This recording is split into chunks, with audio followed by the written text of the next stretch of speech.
Okay, I'm a one-man show today. I'm doing my own filming. I know there's a bad glare on the whiteboard. I will do everything I can to make sure you can see it okay and go through it.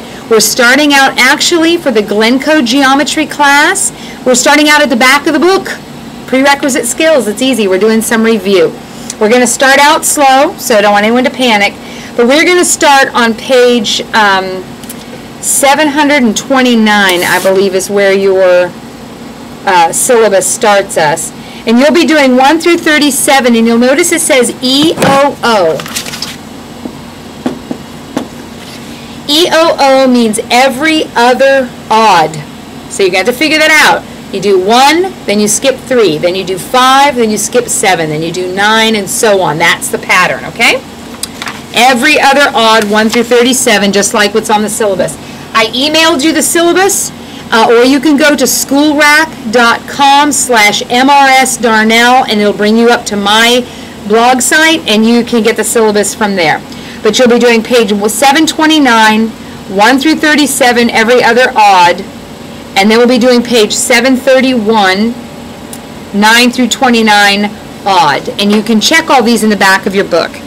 If your book has not come in, you can go to my blog site and find the online Glencoe geometry resources, and it will tell you how to access an online textbook. So hopefully that'll help you. Anyway, we're going to start back with ordered pairs. You would have had this in Algebra 1. It shouldn't be any new material. I am sorry that I don't have a graph. You really need to have graph paper or be very, very exact so I can tell exactly where you're plotting points. If you remember, on the Cartesian coordinate grid, we have an x-axis. I will be as accurate as I can on this whiteboard. That's a y-axis, I'm sorry. We have a y-axis and we have the x-axis. 2 dimensions in the Cartesian coordinate grid. And we can plot points by first traveling on the x-axis and then traveling on the y-axis. The x-axis is like an x number line, starting with 0, 0, also called the origin. Then you've got positive 1, 2, 3, 4, 5, 6, and so on. Then just like a number line, you have a negative side, just because it's directional. Negative 1, negative 2, negative 3, negative 4, negative 5, negative 6. These lines go out to infinity. Then on the y number line, your positive numbers go up. 1, 2, 3, 4, 5, 6. And then down is negative. Negative 1, negative 2, negative 3, negative 4, negative 5, negative 6. Just for space sake, I'm only going to label a few of these, okay? It's not necessary to really write in all the positive and negative numbers on your graph paper. We can count over and see. But since I don't have graph paper, I'm going to do it this way. All right, we are going to plot some points. Points are given as ordered pairs. If you've ever played Battleship, you know how this is. You had a row of numbers and a row of letters. And our ordered pairs always have the x-coordinate first, followed by the y-coordinate. If that's hard for you to remember, think it's always in alphabetical order. It's always the horizontal first, then the vertical. So if we have an ordered pair of 4, 3, that is the location of a point. We go on the x-axis, we travel over 4 units. Then we go on the y-axis and we travel up 3 units, and there's our point, and we label it. That's a comma, by the way. It's getting a little bit out of control there. All right. Oh, and it's right in the glare, right where you can't see. Okay, well, let me do one in another quadrant. Let us do a point over here. Let's do a point that is negative 5 and positive 2. Again, we always travel on the x-axis first, so negative 5, 1, 2, 3, 4, 5, positive 2, 1, 2, that's the location of my point, and I label it. Okay, again, this is much easier on graph paper. Okay, let's try one in this quadrant. Let's try -6 negative 6. We start at the origin always, 0, 0. We travel negative 6 here, negative 6 here, and there's the point, and we label it.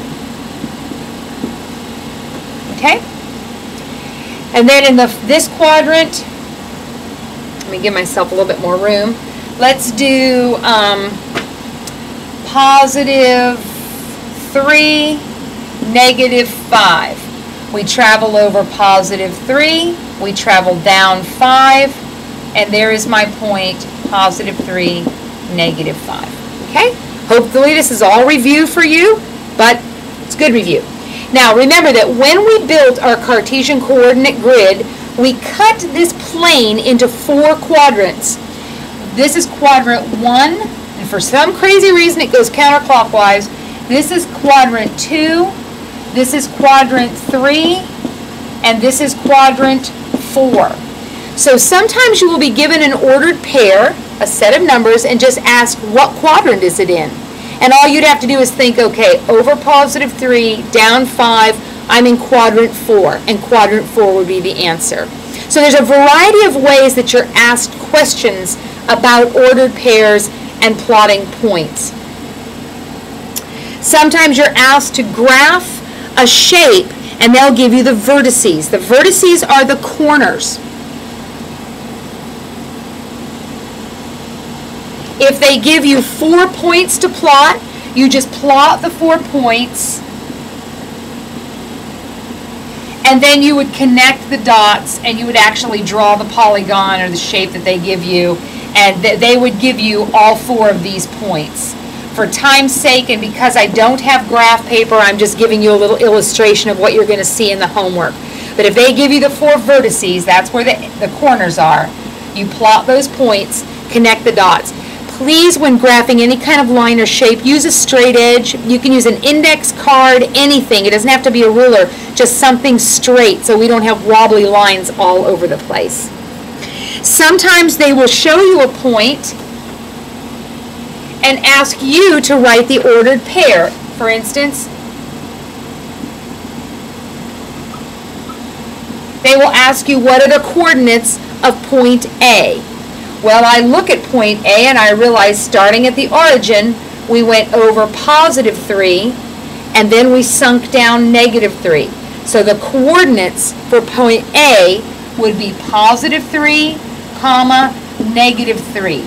We always list the X number line number first, and then the Y number line, always in an ordered pair like that.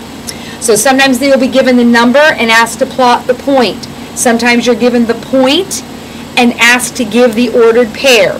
Sometimes you're asked what quadrant is that number